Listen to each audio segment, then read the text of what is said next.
Foro Colombia 2, dedicado al tema de la paz, la tierra y el territorio. Tenemos esta tarde como invitados a la doctora Cecilia López, exministra de Agricultura, el doctor Álvaro Balcázar, asesor del Alto Comisionado para la Paz, en especial para el primer punto de la agenda que se está discutiendo en La Habana. Tenemos también como invitado a César Jerez, líder campesino de la Asociación Nacional de Zonas de Reserva Campesina y de la Asociación Campesina del Valle del Río Cimitarra. Tenemos también a Juan Manuel Ospina, profesor del área de conflicto de la facultad, y moderará la sesión el profesor Darío Fajardo. Entonces, sin más preámbulos, damos inicio a este foro. Bueno, ya muy buenas noches. En esta segunda jornada de expectativas que en gran parte hemos satisfecho con todas las intervenciones que nos han enriquecido de una manera impresionante, diría yo, en unas circunstancias además en las que están convergiendo todos los factores que le dan una significación especial a la realización de esta conferencia en estos días y en este auditorio. Sobra mencionarles a ustedes la inmensa importancia de las jornadas que se acercan, llenas de esperanzas, llenas de preguntas, llenas de preocupaciones, pero que de todas maneras están inscritas en la perspectiva de iniciar un nuevo país. Esta conferencia nos ha proporcionado muchos elementos en ese sentido, y este evento que vamos a instalar en este momento nos permitirá avanzar aún más. Vamos a escuchar voces muy autorizadas, diversas, sobre nuestra perspectiva, voces en las que se combina la construcción desde el Estado, representadas tanto por la doctora Cecilia López, quien fue ministra de Agricultura, quien está al frente de una serie de iniciativas de indagación sobre nuestro futuro inmediato en un tema particularmente crítico, que es el tema alimentario. El profesor Juan Manuel Ospina, igualmente con una trayectoria tanto en el Estado como en el sector gremial, y ahora quien nos acompaña como catedrático en nuestra universidad. Álvaro Balcázar, quien también ha tenido desempeño en la academia, que ha tenido también un cumplimiento en el proceso de debate, de ajuste sobre los acuerdos del tema agrario, el gran tema agrario, nos va a acompañar también hoy en esa perspectiva. Y César Jerez, dirigente de la Asociación Nacional de Zonas de Reserva Campesina. La gran apuesta en la que estamos de abrir espacios precisamente a uno de los sectores que más ha sido victimizado en la guerra. Desde la orilla de la representación campesina vamos a tener también esa voz que nos va a abrir el espacio para considerar experiencias, pero también para considerar los delineamientos de lo que va a ser el nuevo país. No les quito más tiempo a nuestros conferencistas, vamos a arrancar con Cecilia, por favor.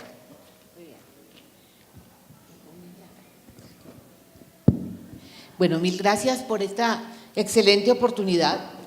Yo, como soy juiciosa, voy a hacer lo que me pidió aquí el profesor. Lo que voy a presentar es el resultado de un trabajo que el Centro de Pensamiento que dirijo, que se llama CISOE, hizo para el Programa Mundial de Alimentos. Entonces, esta es una síntesis de ese trabajo. Lo hemos llamado así: seguridad alimentaria y nutrición, cuál es el nuevo contexto, cuáles son los retos y oportunidades. Sigamos. Es una introducción, pasemos rápidamente a la introducción. Bueno, sí, abramos. La verdad es que el tema de la seguridad alimentaria está cambiando de lugar, digamos, en el debate mundial. Y hoy en día ha adquirido una especial importancia, porque cuando uno mira los objetivos de desarrollo social, de desarrollo sostenible, perdón, Claramente, los dos más importantes son el ODS 1, que se refiere a la pobreza, y el ODS 2, que es hambre cero. Y alrededor de estos giran el resto de los ODS. Entonces, el trabajo que hicimos era básicamente entender cuál sería la estrategia para un país como Colombia en las circunstancias en que está, y esto formaría parte de toda una dinámica que está haciendo el Programa Mundial de Alimentos en todo el mundo. ¿Cómo se reposiciona el tema? Yo creo que este tema adquiere una importancia particular en el posconflicto. Colombia tiene en esto un serio problema, el problema de desnutrición, el problema de no haber resuelto, inclusive un problema tan elemental como el que estamos viviendo en La Guajira y en los pueblos indígenas, la muerte por desnutrición, las enfermedades derivadas de todo esto, es un contraste con un país de ingreso medio como Colombia. Bueno, lo más interesante es que esto se hace en un momento en que la seguridad alimentaria y la nutrición deja de considerarse como un tema sectorial, como un tema de especialistas, y se convierte en un debate mundial. Y las razones fundamentales, ya las veremos, es una profunda frustración. Hay una gran frustración en el mundo sobre los resultados que ha tenido la política de seguridad alimentaria y nutrición en el mundo, no solamente aquí. Entonces, aquí lo que tratamos es demostrar por qué se ha vuelto un programa mundial y transversal, cuáles son, y este es el elemento novedoso, cómo hacemos o cómo hoy en día hay que vincular la seguridad alimentaria con la macroeconomía, que era un área que para los economistas había sido totalmente ajena. Rápidamente paso por un tema que para el posconflicto es fundamental. Colombia entra al posconflicto lleno de brechas, y esas brechas las analizamos en estos estudios y en última instancia las oportunidades. Pasemos entonces al punto A. La SAN es hoy reconocido como un tema mucho más complejo, digamos, mucho más complejo de lo que se creyó en principio. ¿Quién me está ayudando a pasar? Sí. Bueno, el tema es increíble, pero por casualidad yo estaba en Washington cuando el ISPRI, el instituto, ustedes lo saben, el Centro de Investigación del CIAD, estaba presentando su programa para el 2016, y la verdad es que fue una oportunidad muy grande para entender un debate que está hoy tanto en el Banco Mundial como en otras instituciones en un nivel muy importante. No hay que negar que ha habido avances. La pobreza en el mundo se ha reducido, pero tenemos 800 millones de personas todavía con hambre, pero tenemos 2.000 millones con hambre oculta, que es un problema fundamental en un país como Colombia. Entonces, se nos ha juntado que no hemos resuelto el problema del hambre, pero tenemos las otras formas de desnutrición, obesidad, retraso de talla, etcétera, etcétera.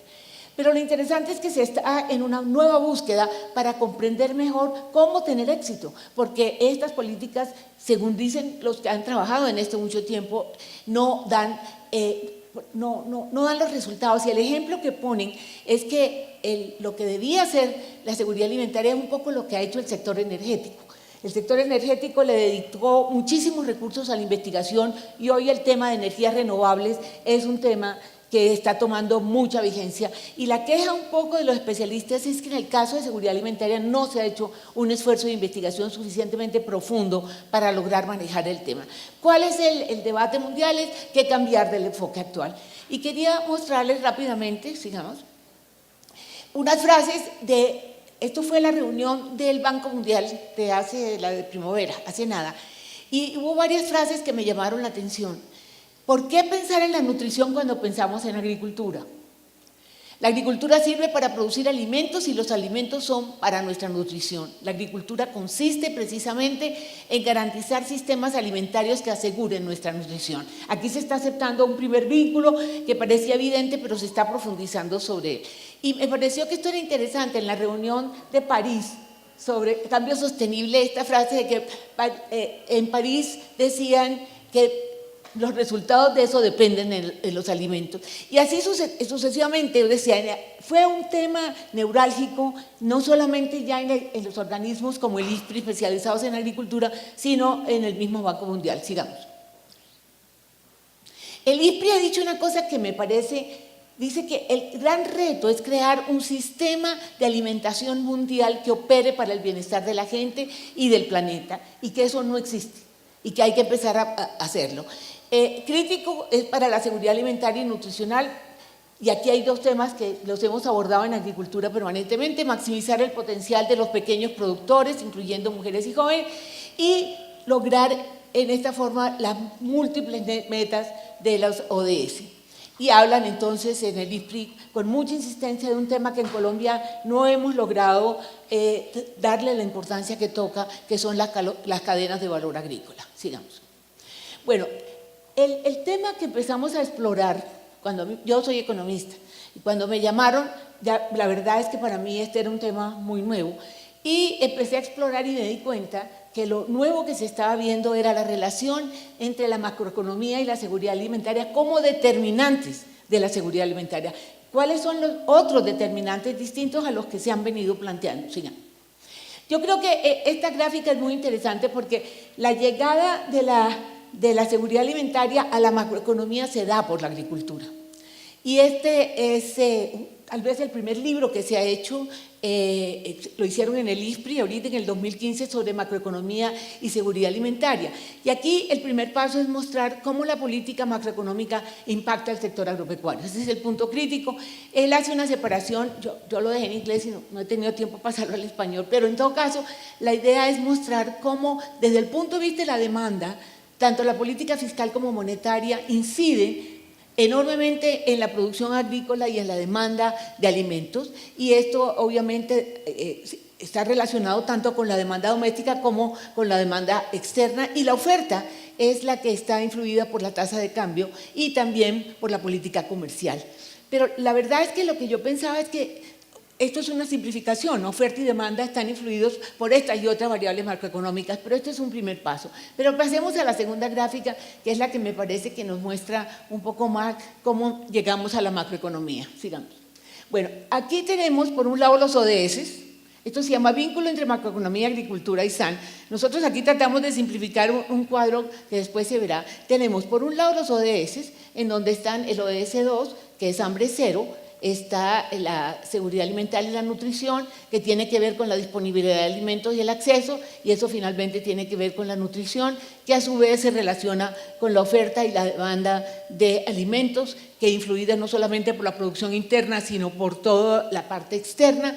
Obviamente la producción alimentaria está relacionada con la disponibilidad de alimentos, y así llegamos al sector agrícola, y resulta que el sector agrícola depende muchísimo de las políticas macroeconómicas. Entonces el punto interesante es que, y créanme que esto ha sido duro, tratar de sacar a los especialistas en nutrición de un ámbito mucho más cerrado y empezar a ver que el contexto macroeconómico, que las políticas macro, que cómo funciona la inflación, tienen un componente finalmente en el individuo. No es fácil, pero yo creo que es allí hasta donde debemos llegar. Sigamos. Aquí vamos poniendo uno por uno, ¿no? Bueno, aquí están los 4 componentes de la nutrición, que son disponibilidad de alimentos, acceso a alimentos, el aprovechamiento de alimentos y la sostenibilidad en la oferta y en el consumo de los alimentos. Entonces, la disponibilidad es muy interesante porque aquí vemos las condiciones globales en la macroeconomía en el mundo, y las políticas de comercio mundial afectan la oferta mundial de alimentos. Y después viene esas políticas macro afectan también la producción nacional y también el comercio internacional. Muy bien, entonces ahí llegamos a la oferta, o lo que se llamaría la disponibilidad de alimentos que se manejan en el mercado. Escuchamos la segunda para pasar a acceso. ¿Qué pasa con el acceso?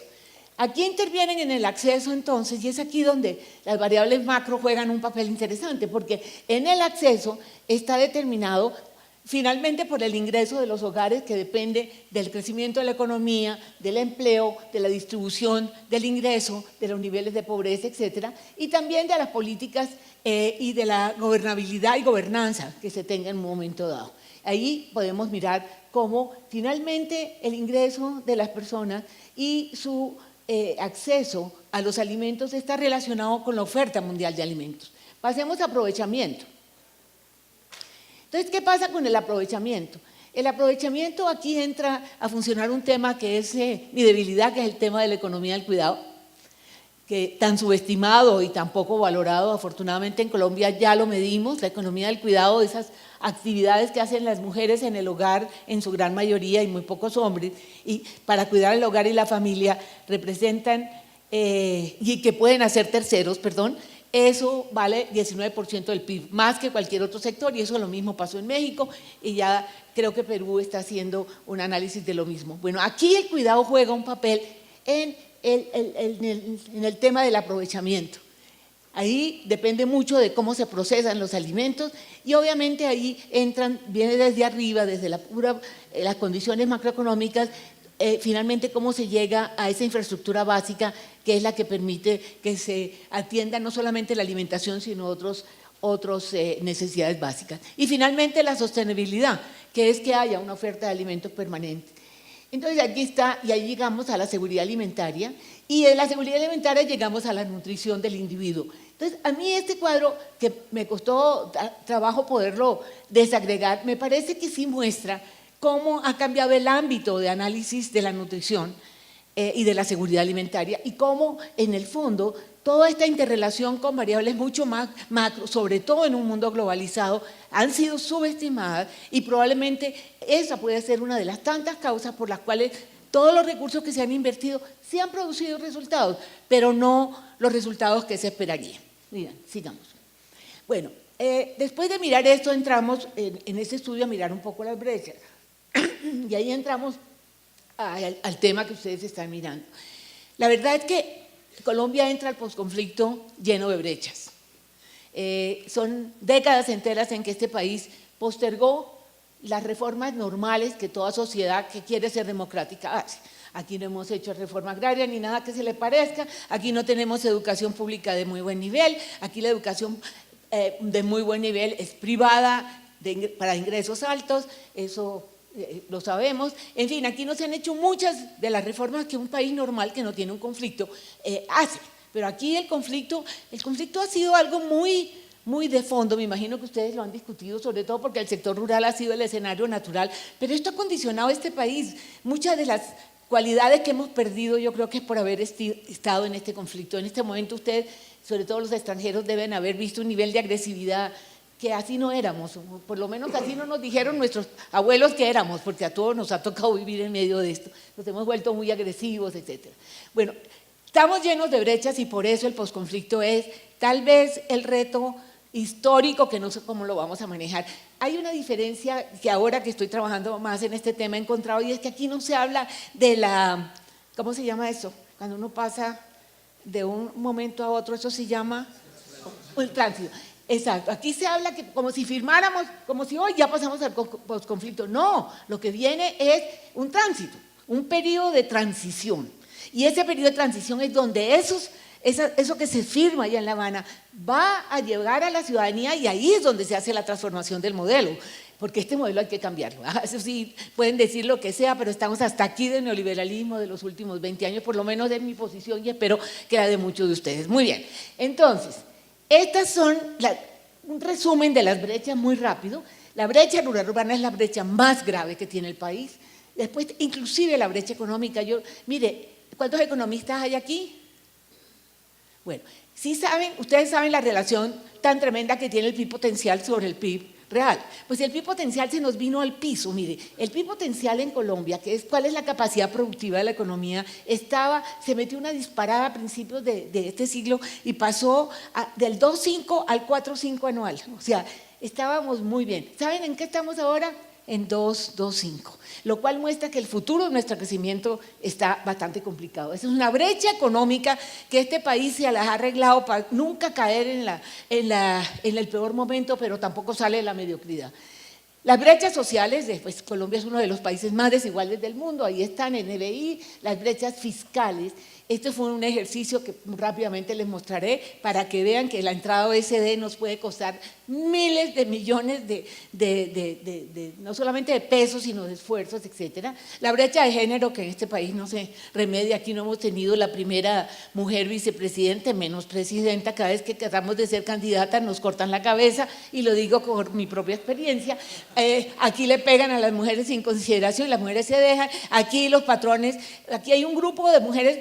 Es impresionante, Colombia ha mejorado en términos del acceso de las mujeres al poder económico y hemos perdido el 20% en términos de acceso al poder político, según estándares internacionales. O sea que la brecha de género aquí es en serio, muy seria.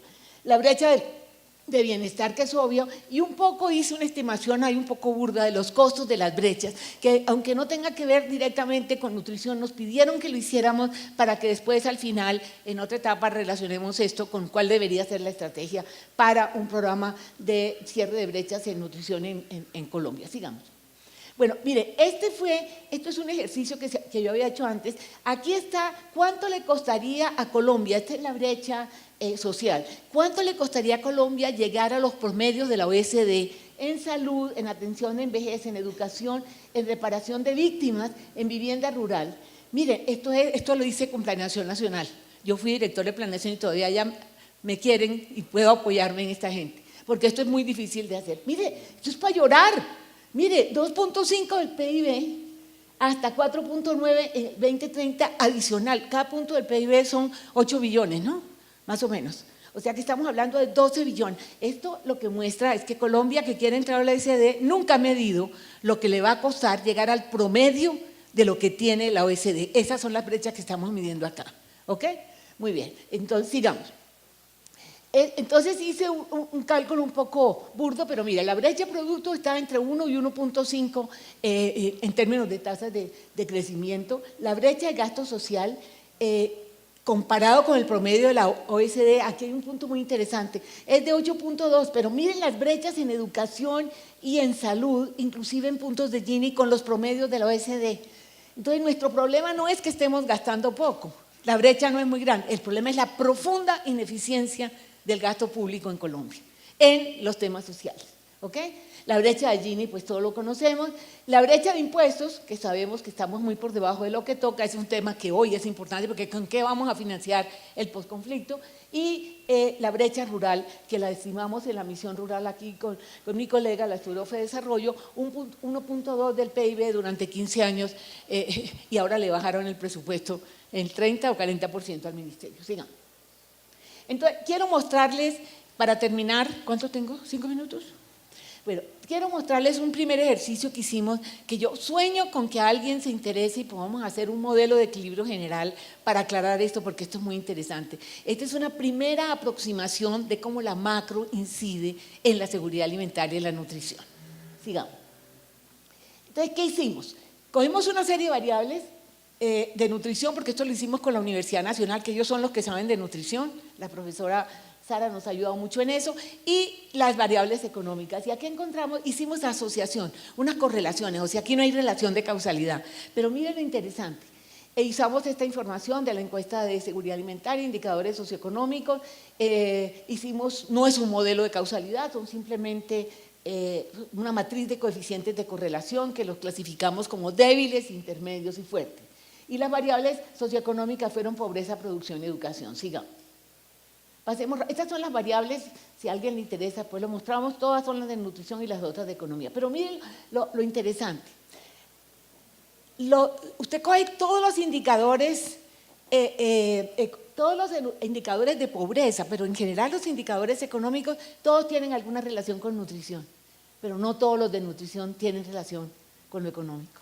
Es decir, la nutrición es terriblemente más compleja que la situación económica, pero la economía sí tiene que ver con la desnutrición. Mire, el NBI es el que tiene todas las variables asociadas con pobreza son obviamente las que más se relacionan con nutrición. Entonces sobresalen en 5 indicadores de nutrición donde se destacan a más necesidades básicas insatisfechas, menor sobrepeso de niños, o sea, más desnutrición, a más NBI, a más necesidades básicas, más hogares sin seguridad alimentaria y a los adultos les va bastante mal, su dieta es bastante pobre. Aquí hay una recomendación obvia, la provisión de bienes públicos, y esto es una de las cosas del posconflicto muy importante. Colombia necesita hacer realmente un esfuerzo muy grande en bienes públicos, sobre todo en la zona rural, porque es fundamental para la seguridad alimentaria. Mucha gente no la relacionaba con eso y entonces creía que lo que había que hacer era unas huertas para poner que produzcan lo que se van a comer, fracaso. Ponerle nutrientes extras a los alimentos, fracaso. Esto es mucho más estructural, digamos, de lo que se ha venido diciendo. Muy bien, sigamos. La pobreza monetaria y de indigencia tiene más relaciones con la SAN, pero menos fuertes. tiene más fuertes las necesidades básicas insatisfechas. Es ahí lo que le toca el corazón a la seguridad alimentaria. La pobreza monetaria, que mide los ingresos, y la indigencia también, pero son menos fuertes. A más pobreza, más hogares sin seguridad alimentaria, a más pobreza, menos niños que dedican 2 horas a televisión o videojuegos, a más indigencia, más desnutrición global y retraso en tallas. Aquí hay una recomendación obvia, obviamente hay que generar ingresos y los subsidios solo en casos críticos, digamos. La miseria en zonas rurales se asocia con desnutrición global en niños menores de 5 años, eso es como obvio. Recomendación obvia, el problema nutricional por miseria tiene un impacto muy grande sobre la población menor. Aquí es donde se habla de una cosa en donde Colombia estamos fracasando, que es el programa adecuado de alimentación escolar, digamos. Los PIB, nosotros analizamos los PIB departamentales y el PIB per cápita departamental, y esos se relacionan con 4, con sobrepeso y obesidad de los niños y con hogares en inseguridad alimentaria. Me he dicho, la variable la variable de nutrición que se asocia con más, casi que es la única que se asocia con indicadores económicos, es la seguridad alimentaria. Medida como la inseguridad alimentaria de los hogares está muy relacionado con cualquier indicador económico que usted tome. ¿Ok? Bueno, el PIB mayor per cápita afecta negativamente a niños y niñas, eso es interesante, y adolescentes, porque entre más, una conclusión interesante es que el desarrollo no garantiza la nutrición.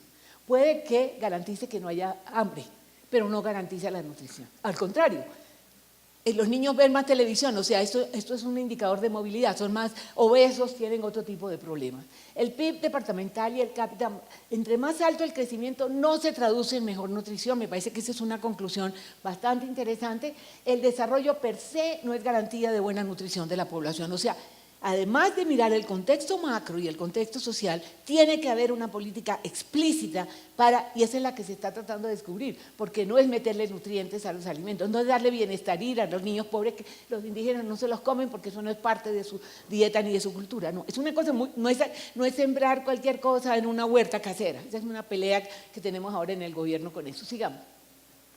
El Gini también se relaciona con la SAN. Es obvio, a más desigualdad, más desnutrición global, a más desigualdad, menor obesidad y sobrepeso en adultos, porque los adultos pagan el pato aquí cuando hay gran desigualdad. La nutrición de los adultos se vuelve muy compleja. La recomendación obvia, reducción de pobreza, no es suficiente. La reducción en los niveles de desigualdad es fundamental. Estos son ya los vínculos con variables macroeconómicas. Y muy interesante que en indicadores de producción lo único que encontramos es que la industria manufacturera sí tiene una incidencia porque genera empleo y porque genera salarios a veces por encima de otros sectores. Sigan, ya vamos a terminar. ¿En qué no incide la pobreza? Ni en prevalencia de anemia, ni en lactancia materna, ni en consumo de frutas y verduras.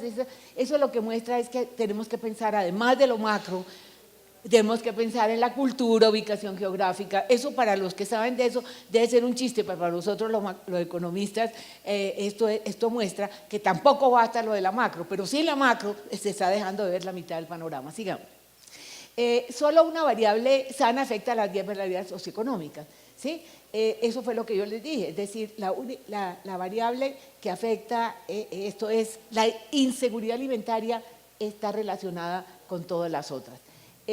La conclusión de todo esto es que las variables macroeconómicas sí inciden en la SAN, aunque no es suficiente en la seguridad alimentaria. Ya casi termino. ¿Cuáles son las oportunidades? Bueno, esto tenía mucho que ver con las Naciones Unidas. En fin, esto es otra cosa, pero quiero llegar a la frase final, que con eso quisiera terminar. Sigamos. Mire, me parece que esta es como la síntesis de este análisis. Por las razones expuestas, por las consecuencias de no haber resuelto las brechas que persisten dentro de la sociedad colombiana, con el apoyo del Programa Mundial de Alimentos, el país, particularmente sus autoridades, deben convertirse en la experiencia piloto. Yo creo que Colombia, de todos los países que están haciendo este estudio, y ustedes que vienen de otros países, creo que Perú está haciendo, creo que Ecuador hizo otro igual, y yo he pensado que nos junten a ver qué encontraron ellos y qué hacemos para cambiar la estrategia de seguridad alimentaria en el mundo. Colombia podría entrar a formar parte de esto que se quiere crear, que es el Sistema Global de Seguridad Alimentaria que se encuentra en construcción. Muchas gracias.